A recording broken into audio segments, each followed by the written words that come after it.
शुभ प्रभात। प्रार्थना में दोनों हाथों को इस प्रकार से क्यों जोड़ना चाहिए, यानी प्रार्थना करते समय दोनों हाथों को इस मुद्रा में रखने का महत्व क्या है?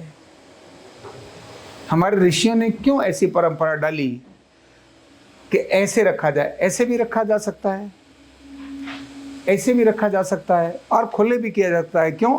प्रार्थना तो मन से होती है, लेकिन मन से प्रार्थना होती है तो फिर हाथों को यहां रखने का मतलब क्या है? ऐसे हाथों को क्यों करना, इसका महत्व समझते हैं? तो ये बहुत महत्व की चीज है।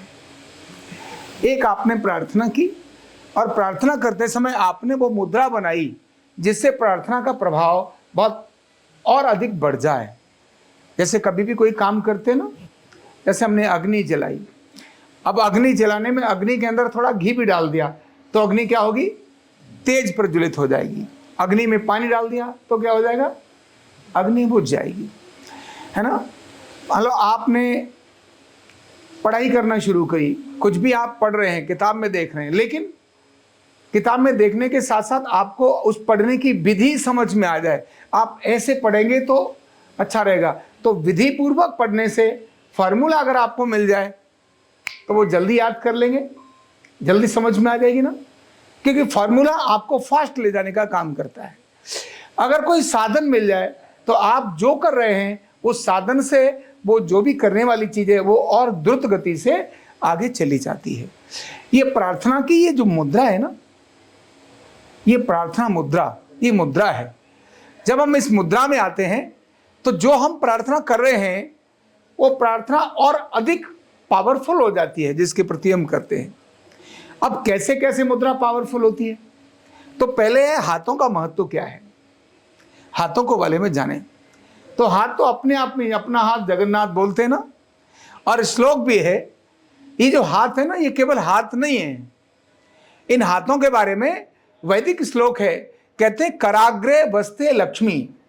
कराग्रे बसते लक्ष्मी, कर के अग्रभाग पर कौन बसती है? लक्ष्मी। कराग्रे बसते लक्ष्मी, कर मध्य सरस्वती। मध्य में कौन विराजती है? सरस्वती। कर मूले तो गोविंद, कर के मूल में यानी जड़ में कौन है? गोविंद, स्वयं भगवान। ऐसे इन हाथों को सुबह हम उठ के नमन करते हैं, जिनके आगे कौन है?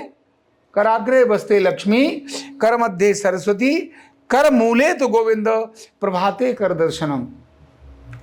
और साथ में कहते हैं अयम में हस्तो भगवान, अयम में भगवत्रः, अयम में विश्व भेषजः, अयम शिवा में मर्शने। यानी ये जो मेरे हाथ हैं ये अपने आप में वो सब कुछ हैं जिससे रचा जाता है। तो ये हाथ केवल हाथ नहीं है, इनके अंदर ईश्वरीय शक्ति विराजमान है। फिर ये जो 5 उंगली हैं, ये पांचों उंगलियां अपने आप में महत्व रखती हैं। हमारा शरीर 5 तत्व से बना है। कितने तत्व से बना है? जब ये पांचों तत्व संतुलित रहते हैं तब हमारे को पावर देते हैं, शक्ति देते हैं, आरोग्य देते हैं। लेकिन जैसे ये तत्व असंतुलित हो जाते हैं तो हमको अनेक सारे रोग देते हैं, बीमारियां देते हैं, समस्याएं देते हैं। तो पांचों तत्व कौन कौन से 5 तत्व हैं? नहीं, कोश नहीं, तत्व। तो क्षिति जल पावक गगन और शमीर, यानी क्षिति जल पावक गगन और शमीर, धरती, वायु, अग्नि, आकाश, जल, है ना? ये 5 जो हमारे तत्व हैं, ये 5 तत्वों से हमारा शरीर बना है। ये पांचों के पांचों तत्व इन उंगलियों में विद्यमान हैं। जैसे ये अग्नि है, ये वायु है, ये सबसे ऊंची है, इसीलिए क्या है? ये आकाश है। और ये है धरती, पृथ्वी। और आपको पता ही है, जब बच्चा स्कूल में होता है तो कहता है सर, ये इसका मतलब क्या है? कहां जा रहा है वो? सुसु करने जा रहा है। वायु करने नहीं जा रहा है, सुसु करने जा रहा है। मतलब ये जल, तो जल से, और तुरंत ऐसे उंगली, किधर जा रहा है तू? वायु ये जो इधर से उधर घूमती है। और अग्नि ये अंगूठे से तिलक करते ना, अंगूठे से विजयी भव, विजयी भव, अंगूठे से तिलक करते हैं, विजय का आशीर्वाद देते हैं। ये पांचों उंगलियां ऐसे 5 तत्व से संबंधित रखती हैं। जब आप 5 तत्वों को सम करते हैं, क्या करते हैं? सम करते हैं और हाथ का पूरा वो भाग जो देवताओं से आच्छादित है, देवता जिसके अंदर विद्यमान है, जब आप उसको ऐसे करते हैं, इस प्रकार रखते हैं और कहां लाते हैं इनको? हृदय के पास।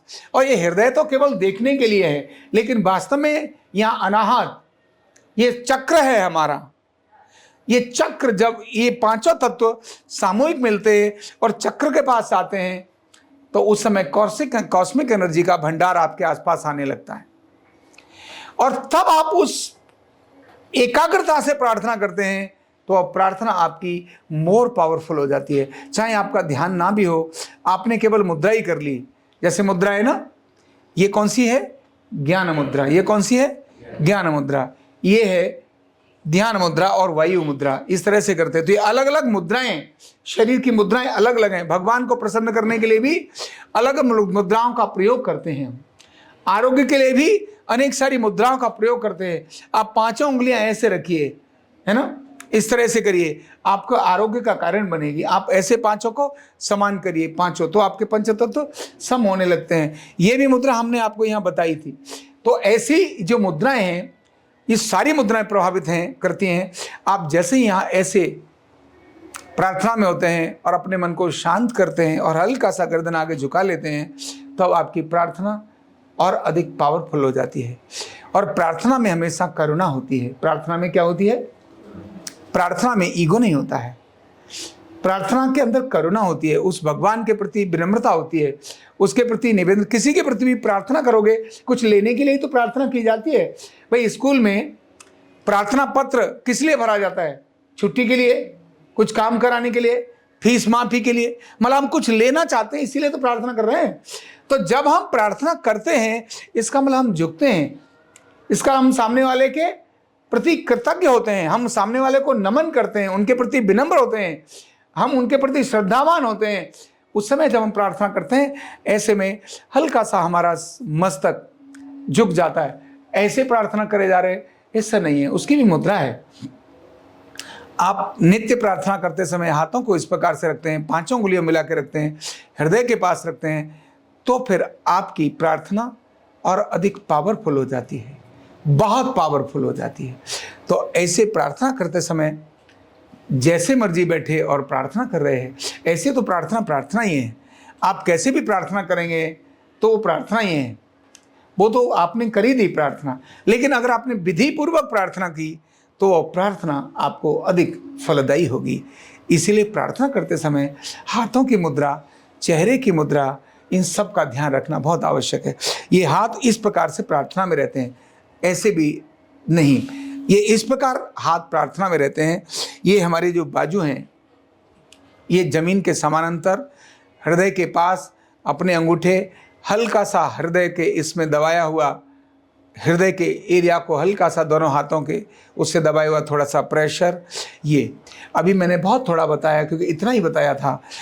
आप जब इसके अंदर जाएंगे तो समुद्र शास्त्र हाथों के बारे में बहुत कुछ कहता है, ज्योतिष शास्त्र हाथों के बारे में बहुत कुछ कहता है।